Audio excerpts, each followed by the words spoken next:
The following program is brought to you by Caltech.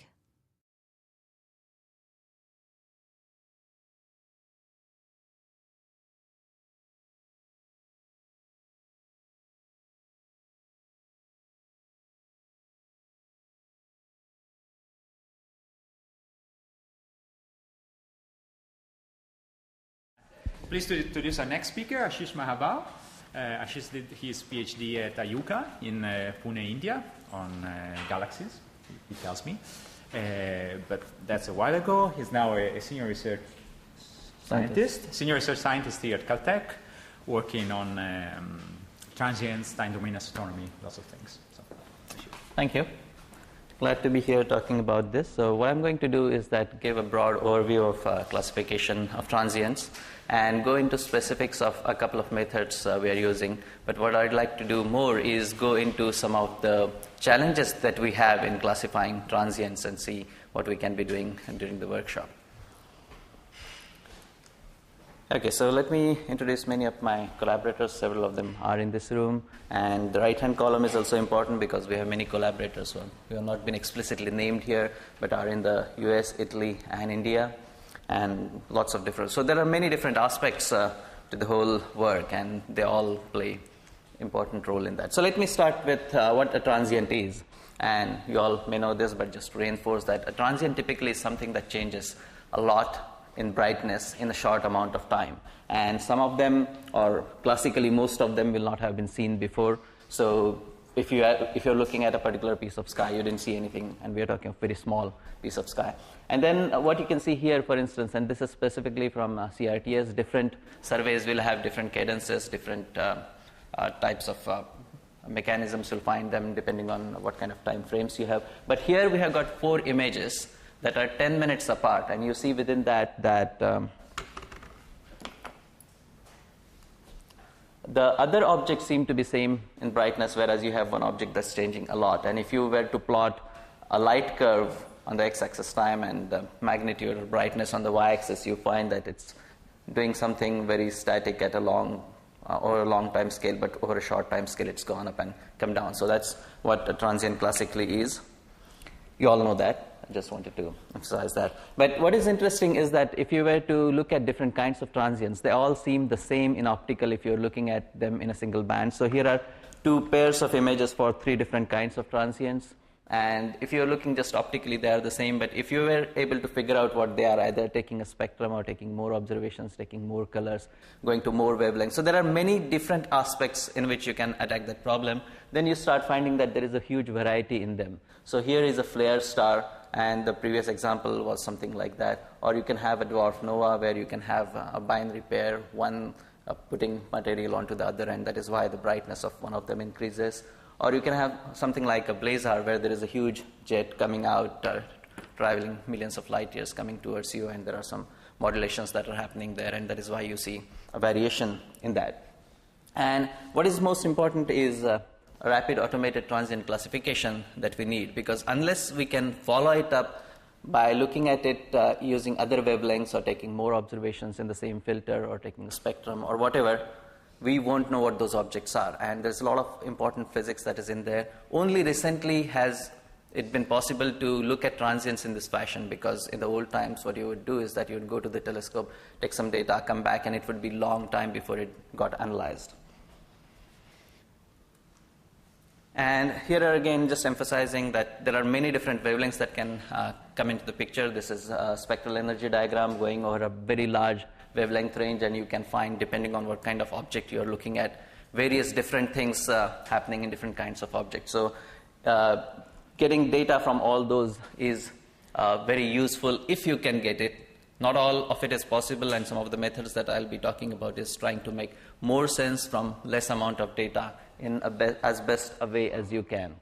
And of course, colors, which are just ratios in optical, are in some sense a small aspect of the SED, and many studies can be done just based on colors, and in our Bayesian networks that is something that we have been using extensively. Here, for instance, we have got 2 colors on the x-axis, on the y-axis, G minus R and R minus I, and this is where a typical stellar locus from our own galaxy lies, and these are the outliers when you look at these color spaces. And Then when you look at them in more detail, you find that, oh yes, the objects that are lying here are one kind of quasars, and the objects that are here are another kind of quasars. And when you start looking at the whole zoo of different transients and variables, it's really a mind-boggling family of things, a zoo out there really. And you can look at them from many different points of views. There are extrinsic variables, there are intrinsic variables. So extrinsic variables will be where you think they are transients. They were not at a place right now, but they are there right now, something like an asteroid, for instance. In some sense, it is a transient because it was not there and you can see it. But there are also others which seem to be varying a lot because there is an eclipse happening, for instance. So another object comes in between you and that object. And of course, there is intrinsic variability where you've got AGNs, where there are lots of things happening at the center of galaxy, or there are stars where there are actual explosions, small or large, that are happening. And down the line here, you see supernovae, for instance, which have lots of subtypes within themselves. And one good aim is to be able to go and subclassify all of these as best as you can. And again, in many cases, when you find a transient, you have very little amount of data to go on. And unless you can do something quickly about it, it's going to fade away and you won't get to know what it really is. So the final aim really is to try to do as best a classification as you can for as many types as you can. Okay, so historically we started doing a lot of this in real time with Palomar Quest data, and that particular survey is over a few years ago, and the methods that we developed at the time have been continuing. We have been improving on that and so on. Another method that gets used is image subtraction, and I'm not going to talk about that. There are many methods I will not be able to talk about. I won't also be able to talk about many methods that get used in other wavelengths, but hopefully during the workshop we'll have some discussion about that. So a simple thing that can be done where image subtraction happens is that, especially for supernovae, that's very useful. You have an old image and a new image, and when you do a subtraction, you find that there is a spot where something bright is seen now. So that's a simple method that you can use for finding objects that have become brighter. But catalog domain is also a very useful thing for most other cases. For supernovae, this is of course the best thing. The other survey that we have been using for the last few years is the Catalina Real-Time Transient Survey, and I'll show you some examples from this later on. So there are 3 telescopes that are involved of different sizes, but the main thing is that a large area is covered. And when you cover a large area again and again, what you can do is that differences in the catalogs of the 2 epochs or more epochs that you have, and figure out what are the transients. And these are some of the details. And we can come back to this if we have more time later on. And of course, there are many, many surveys that are coming up in the near future or are already happening, and also in other wavelengths. So PTF is also happening from Caltech right now. SkyMapper, they have been taking a lot of data from the southern hemisphere. Pan-STARRS, you have been hearing more and more about that. And also there are going to be many space-based missions like AstroSat and Gaia. And of course, LSST is going to be the mother of all transient surveys as far as optical domain and ground-based is concerned. But there's also SK coming up and ASCAP, which are just the pathfinders to SK. They are going to generate a very large number of transients, not just data. So it's all there, and many of these techniques are going to be applicable to them as well. So these are some of the CRTS event detections, and you can see that these are in thousands. If you look at just the total OTs, you can see. So 3820, and you can do a little bit of classification based on the very initial data, because 4 epochs get taken, and just from those 4 epochs, it's an open survey, so there is no filter, but just by looking at the variation and the past history for that object, you can say a little bit about what kind of object it is likely to be. And we have only 4,000 really, because we have been putting the threshold to be fairly high. If we were to reduce the threshold, we'll be finding more and more, but we won't be able to classify them right now given the machinery we have, and that is where the newer techniques are really going to be useful. And this is a typical way we look for transients. So you get images, convert them into catalogs, look for objects that are real out of that, and then try to make meaning out of those. And this is what gets followed for most surveys, really. So this is the broad diagram of event classification, and I have talked only a little bit about some of these. So this is the black box, really, where the classification occurs. The kinds of inputs that go on is a lot of contextual information. Is there a galaxy nearby? If yes, it's more likely to be a supernova. Is there a radio source nearby? If yes, it's more likely to be a blazar, and something like that. But you make it quantitative. And then only a few parameters are known for any given new transient. So what is its location? What is its flux in this particular filter or in that particular filter? Or how much has it changed in this amount of time? Something like that. And you have a lot of priors, and these become very crucial because for the transient you don't have prior history. So you try to figure out what kinds of objects behave in what fashion. So you try to put together colors and then various other graphs and plots related to, and we'll see some of them next. And then you try to combine that together and try to put out a list of probabilities or likelihoods of that particular transient being a certain kind of object. And then that hopefully will tell you what next observation to take. And using that, then you come back, feed that information back in so that you can keep on improving your classification till you have a secure classification. And these are the kinds of priors that I meant. So here you have got box plots with a delta t of 1 day. On the x-axis, you have got several different classes of objects. So you can clearly see that if you look at one type of object, take 2 observations 1 day apart, take another type of object, take observations 1 day apart, and then just do box plots of them, just do a distribution of them. There is a variety of them. And then if you have a single observation, then just looking at this, you can attach some kind of very broad significance to that. Is it likely to be a CV? Is it likely to be a supernova? And so on. And of course, you need lots of different priors, and by combining those different priors in many different ways, you can come to a somewhat better conclusion which drives your next observations and so on. So here is, with a delta t of 2 days, you already see that it is different. So you can make it quantitative at different time scales. Here it is only for the change in magnitude. Okay, so what you saw in the box plot, because it gives you only 5 numbers, a mean and 2 sigmas and outliers and so on. If you have got a dual distribution like that, it is not going to come out of a box plot. So you need to have priors that also are histograms and so on. This is again just a color histogram for RR Lyrae done at a certain delta t. And of course, the light curves themselves clearly tell you what kind of objects they are likely to be. So this is a blazar which shows stochastic variability over large periods of time. Whereas the CV, it also shows in some sense stochastic variability, but the nature is somewhat different from what blazars are. And again, the context information of whether you see a radio source nearby or not tells you whether it's more likely to be a blazar. Whereas a supernova typically would low lie, very faint background, and then suddenly it would go up and then fade in a particular manner. And variables and transients, they're really the distinction of one's perception, what you are aiming for, because all transients are really variables. It's only that your previous observations did not go deep enough to reveal what was there before. And similarly, if you are doing a very shallow survey, then you are not going very deep. So all variables, you may not even find all variables. So all variables will also look like transients there. So you have to be able to clear what you mean by a variable and transient when you do various things. And we have been using Bayesian networks a lot. It's really a good way to go, mainly because it allows you to deal with data that does not exist. So there are a lot of gaps in the data that you have. For some objects, you may have only R-band data. For some, you may have only G-band data. For some, you may have a delta T of such and such. But by building large enough priors, what Bayesian networks allow you to do is be able to deal with it very meaningfully. Secondly, what it does allow is doing the causal connections between different observables you have, because in astronomy, as we all know, of course, you can only observe things, and even that we can only have a limited number of resources, so we can only observe them at such and such times using such and such filters and so on.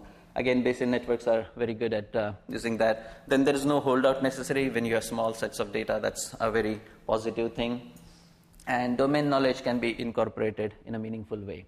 So typically, this is how you would go about. You have a number of observables like color or radio observation or what the galactic latitude is. If the galactic latitude is low, then you know that it's more likely to be, and it's not 100%, but you know that the likelihood is greater for it to be a galactic source and extragalactic.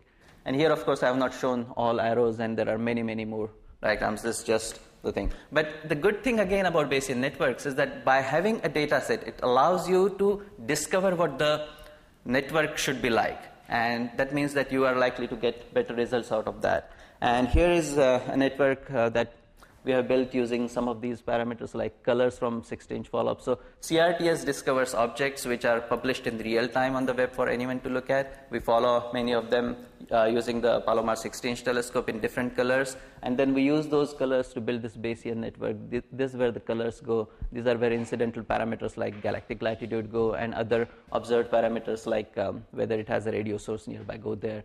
And then that leads you to a class. And these distributions can be right now we are using some bin histograms, and actually what Jeff showed, we'd like to use something like that where we are doing the binning in a certain fashion, but it will be good to try to make it find out what the binning should be really for that kind of object. And this is the sample data set that we have. Why I'm showing the sample data set is that later on I'll be showing something about SkyAlert where you can go there and also try to get some of these numbers out and be able to run your own methods on that. And it's the output of the Bayesian network, which is a class, which gets fed back into, again, an open system, SkyAlert system, where one can take a look at that. This is just NIOBase. You all may be aware of that, but I just wanted to put out a slide where what the good thing is that the X feature vector, which is made of event parameters, can be a very large one. You can have different wavelengths, you can have different colors, you can have various incidental parameters and so on. And whatever is missing, you can get rid of it still meaningfully and be able to attach a class to that. So again, just re-emphasizing what I had said before. And again, the importance of context, which I have mentioned, but just in a pictorial fashion. So small cutouts that you typically get from automated pipelines would typically show you this region, and we found a supernova in the arm of the antennas, and this was an old image, and this is a new image. If you're looking at only this part, then an automated program is not going to be able to tell you that it is a supernova, because many times you also have bad things happening on the CCDs, which are more like, which are artifacts, and an automated program could bring this up as something like an artifact. But when you look at the bigger picture, you know that it is part of a galaxy really. Or when a supernova occurs and you see a bright galaxy nearby, but there is a fainter galaxy even nearer, then which galaxy does it belong to? So by having good priors to it, you can make more sense of those things. Then the other thing that's important is characterization, because classification is difficult. It is a hard problem, especially, again, emphasizing once again that we have very little data to start with. So it's better to start to characterize things, and you can try to use as few things that you have as possible using just the dm by dt. How much does it change in brightness in a given amount of time? And for a supernova, for instance, you can see that it can become brighter and then fainter, or it can become brighter or it can become fainter. But if you see an object that goes down and then goes up, it's unlikely to be a supernova, and you could use characteristics of that type easily. So this is what we've been into, some aspects of what's being called gap processing. If you have got a light curve, and then you simply take all the delta t's possible and the corresponding delta m's, you can build a 2D plot of this nature, which tells you where it is likely to be, this particular kind of object. And then you can build a whole family for that particular type, and then similarly for other kinds of objects, you can build similar families, similar plots. And then for any given transient, you can ask which of them it is likely to be, and then you can build a tree structure of this fashion, and based on what the properties it have, you can tell whether it's a supernova or not a supernova. If it is a supernova, whether it's type 1a or type 2, and so on. So you can build a very nice tree structure from that. So here's 3 pictures that we're able to build with gap processing of that nature. Again, just delta t and delta m. So supernova type 1a looks like this, and this from a large number of them put together. And then these points, individual points here, are from one supernova. And then when you do a quantitative comparison with the whole family, with the picture that we have produced and that single light curve, then you can quantitatively say whether it's more likely to be of type 1a or type 2p or an RR Lyrae. It's clearly not that at all, right? So, and then what you want to do is that when you have all these different kinds of numbers, then you can put them together and combine them. This is where what we are now doing is take different DMDT regions and see which DMDT region is better able to segregate two different kinds of sources. So if you see here, then what the next diagram really shows you is if you take only a portion that is here, then which objects have good data points in them and whether you are going to be able to use those data points to be able to segregate between those two types. Sorry, Ashish, what are the points on that plot? They're all the differences? The previous one? Yeah, just this guy. Okay. So the points that you see here, these points, they are from a single light curve, but yes, the delta T's and the delta M's that come from that single light curve. They're only nearest neighbors, so to speak? Or No, all of them. So that is why even for large delta T, you have some point here. So each point gives rise to n minus 1 points on this. Each point in the light curve gives rise to that. And how are you calculating the similarity between a given histogram and then this class level one? So there are various quantitative methods we are using, including chi-square and so on. So there are 6 or 7 that we are experimenting with right now. And this, for instance, tells you which area should one be looking at to try to quantify that. Again, this is still initial use, and this is just a particular one that tells us if you use a specific area that the Blazar accuracy is good here. Oh, thank you. Blazar accuracy is good in that region up to 83% and so on. Still very tentative numbers there. And then, of course, we have lots of follow-up observations so that you can try to feed those back into all of those and try to figure out as early as you can what kind of classification it is. And one thing that we hope to do with this is be able to get an inkling as to what should be the next observation that we should be carrying out in order to be able to best segregate them. Because for two classes, if I figure out that the delta T of such and such is good, then I better be able to schedule my next observation at the next available telescope after that corresponding delta T, because if I'm able to do that, then I'll be able to separate them easily. So here, these are two different telescopes. This is my initial likelihood function where it's ambiguous. These are the probabilities. And if I do the observation with this, it becomes unambiguous, whereas if I do it with this, it still remains ambiguous. So that's not a good idea. So being able to be advised in this fashion is what we are looking for. And then what we want to do, of course, is try to combine these different classifiers using delta T and delta M, Bayesian networks, whatever else is out there, in a meaningful fashion so that we can get advised in a more meaningful fashion as to what the particular kind of object it is, and you try to combine different probabilities in different ways. This is again something that's still under construction. But what this is not a Cartesian theater where it is not as if there is a super classifier that takes all the things into consideration and tries to say this is exactly what it is, because a single observation can really direct your classification or the next observations that you want in a particular way. Just like I mentioned about the supernova. So if you're thinking something is a supernova which was going down and you find that for a second time it has gone up, then it's unlikely to be a supernova. So a single source in that fashion can start directing your rest of your machinery towards a different direction.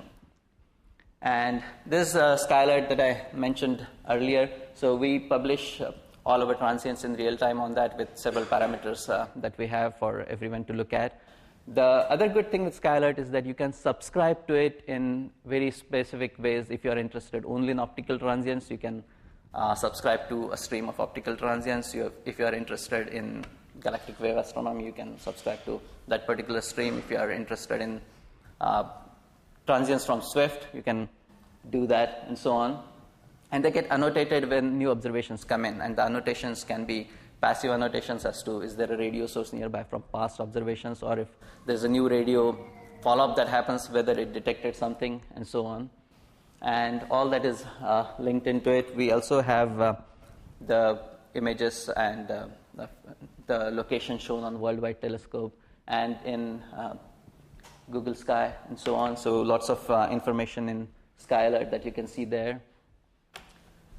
The other interesting thing is that what you can do is that you can get information on all past transients as well. You can subscribe to a particular stream or a combination of two streams and have your own criteria. Give me only objects that are brighter than 16th magnitude or which are between 16th and 19th magnitude, and so on. And then you can run your own classifiers on that, your own methods on that, and you can feed that information back in. Based on a subset of information, if you learn that this is more likely to be a supernova. It is possible for you to annotate the portfolio. It's possible for you to annotate the information that's in there right now, saying that, oh, this is more likely to be an object of such and such type. And you can do various kinds of analysis based on that. For instance, you can simply you can figure out by resolving a kind of object and use something like wget or curl to get an entire portfolio for that object, and it'll come out as say a JSON file or an XML file. A JSON file is just like an XML file, but more readable in some sense. And using most programs, including R and MATLAB and so on, you can make sense out of that. So you can directly read from the URL of that object, and you can figure out what are the parameters in there. You can get to specific things in there. And you can try to, if you wanted to do, for instance, coincidence matching from a completely different wavelength, you can ask whether there is a optical source known near whatever gravitational wave machine has thrown out as a transient. And DAME is another clearinghouse where you can apply lots of classifiers in there, and more machinery is being put into DAME, which gets connected with various VO-related things and with SkyAlert and all of our classification machinery. You can read more about it at the URL here. And VOStat, again, you can put in many statistical related outputs. So if you have something of your own, you can feed that back in using something like this. And I won't talk more on this. I'm running out of time now. But we are also involved in doing various pattern recognition thing using citizen science. So the computers, we can teach them only so much, but if we can learn from the humans how better to do that. And Matthew leads a little bit on that, and we should hear a little bit more on that, how that goes on. For instance, astrocollation, trying to combine the information from humans and from computers and so on. So I'll leave you with this last bit about how the transient classification in general would work, that you start with a small number of epochs and try to do the best you can based on that, and then get more observations and try to iterate over so that until you get the best confirmed class possible. And lots of different things are being used for that. And this is where we are hoping to go with classification. So I'll stop with that. Thank you.